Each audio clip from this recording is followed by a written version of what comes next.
En esta lección aprenderemos cómo importar librerías en Python y los tipos de datos más comunes que se encuentran en Pandas, una de las librerías de datos más usada.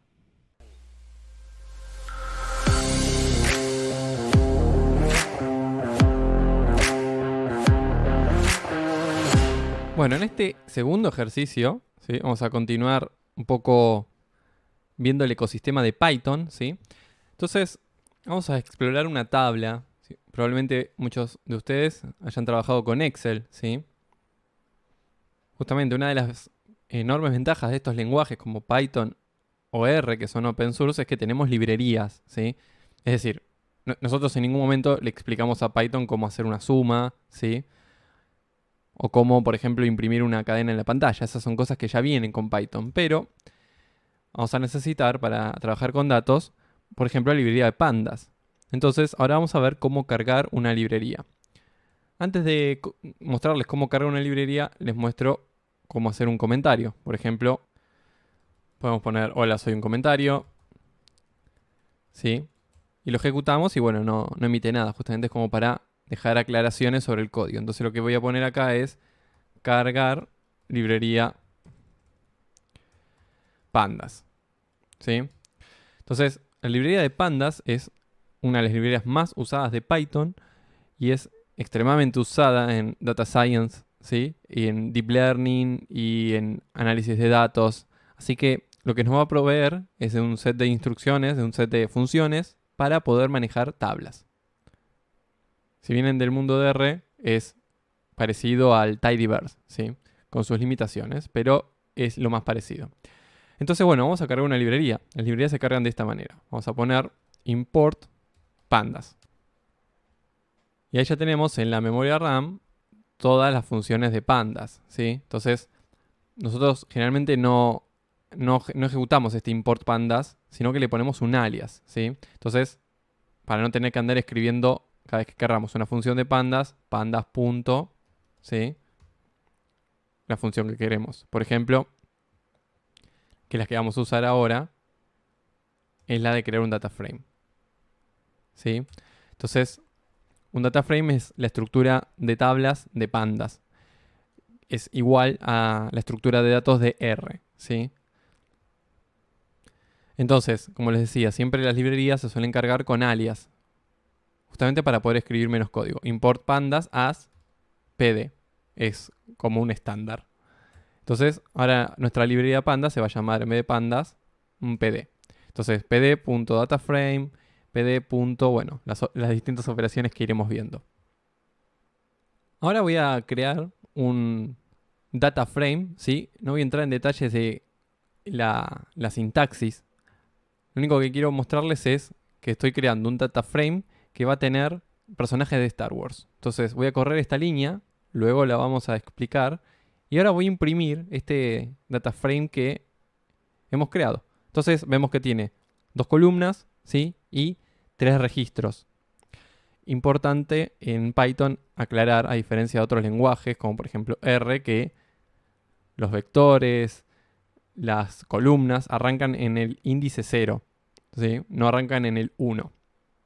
Entonces, esto es lo que más familiar van a tener si vienen, por ejemplo, del mundo de Excel, ¿sí? Que en definitiva es trabajar con tablas. Esta tabla, ¿sí?, podría llegar a verse análogo a lo que es una matriz de 2 dimensiones, ¿sí?, donde tenemos columnas y registros, y también a una matriz que está compuesta de vectores, ¿sí? Por ejemplo, el vector altura y el vector personaje. Les voy dejando estas palabras claves como para que les vaya quedando de qué se tratan estas cosas, ¿sí?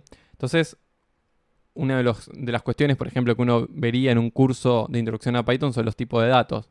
En vez de presentárselos todos, que son muchísimos, voy a arrancar con los tipos de datos de esta tabla. Para ver los tipos de datos, al igual que para hacer muchas cosas en Python, hay distintas maneras, ¿sí? Si nosotros escribimos dtype, ahí podemos ver, por ejemplo, que tenemos la columna personaje, es de un tipo de dato object, y la columna altura es de un tipo de dato int64. Es medio confuso en pandas, porque en vez de que se diga string, se dice object, ¿sí? pero es un tipo de dato de cadena, que es lo que se ve, un tipo de dato string. Por el contrario, la variable altura es un tipo de dato entero, ¿sí? Un entero de 64.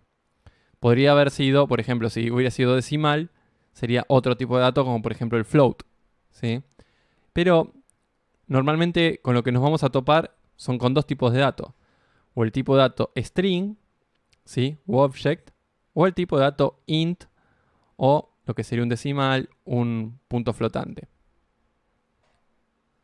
En Data Science, estos son los dos tipos de datos más comunes. Tendríamos un tercero que sería las fechas, pero las fechas no se suelen utilizar directamente, sino que se transforman. Ese es otro capítulo aparte. Entonces, siempre piensen en que cuando están trabajando con datos, tienen que llevarlo a string o enteros, o decimales. Otro tipo de datos es el de las listas, ¿sí? Vamos a primero aclarar acá tipos de datos para que les quede. De Pandas Data Frame, ¿sí? Y acá vamos a ver el tipo de dato lista, que no depende de Pandas, ¿sí? Pero es muy, muy usado también, ya sea en procesamiento de lenguaje natural, en cualquier tipo de proyectos de datos en realidad. Entonces, vamos a explicar, por ejemplo, que uno puede generar un data frame con dos listas, ¿sí? En este caso tenemos, yo les había dicho que era un vector o una lista, puede ser. Entonces tenemos el tipo de dato lista, voy a copiarme lo que está acá, ¿sí? Que se expresa entre corchetes. Entonces le podemos poner lista personajes y lo guardamos en una variable. Y también tenemos la lista de alturas, ¿sí? Voy a seleccionar, copio, pego, saco las comillas. Obviamente que los nombres de variables van sin comillas, ¿sí? Y con el igual, bueno, le asignamos lo que hay a la derecha a nuestra variable nueva. Entonces acá tenemos la lista de altura. Y podemos imprimirlas ahora. Imprimimos la lista de personajes, ¿sí? O la lista de altura.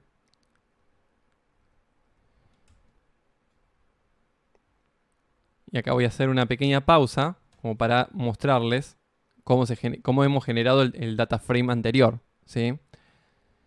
Entonces voy a copiarlo y lo único que voy a hacer es separarlo, ¿sí? Donde está la coma, voy a poner un enter. Y si lo quiero un poco más indentado, perdón, voy a apretar enter ahí. Entonces, acá lo que vemos es que generamos la variable personaje. Fíjense que va entre comillas, ponemos 2 puntos y le pasamos nuestra lista. En este caso sería la lista de personajes. Y en la variable que estamos creando de nombre altura, ¿sí? Le vamos a pasar la lista de altura, que no le puse lista. Así queda todo con la misma simbología. Fíjense que, bueno, acá va una coma porque va a otro parámetro.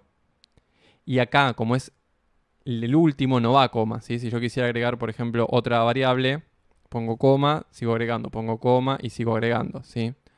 Entonces es una manera de visualizarlo cómodo. Entonces acá creamos, por ejemplo, yo normalmente los data frames o las tablas les pongo de o, por ejemplo, de Star Wars, vamos a ponerle SW, o le pongo DF, ¿sí? Cualquiera de las dos. Y sigo lo que se le hizo una estructura de camel case. Es decir, no le pongo así con mayúsculas, sino que todo en minúsculas separado con guión bajo. Les recomiendo mucho que adopten esto, es lo más cómodo que hay. Entonces, genero mi data frame y lo voy a correr, voy a apretar play ahora. Y como no tengo más celdas, voy a agregar un code y voy a imprimirlo. Y ahí vemos cómo generamos de nuevo un data frame, ¿sí? La manera de generar este data frame tiene que ver con algo que se llama diccionario, que lo vamos a ver más adelante.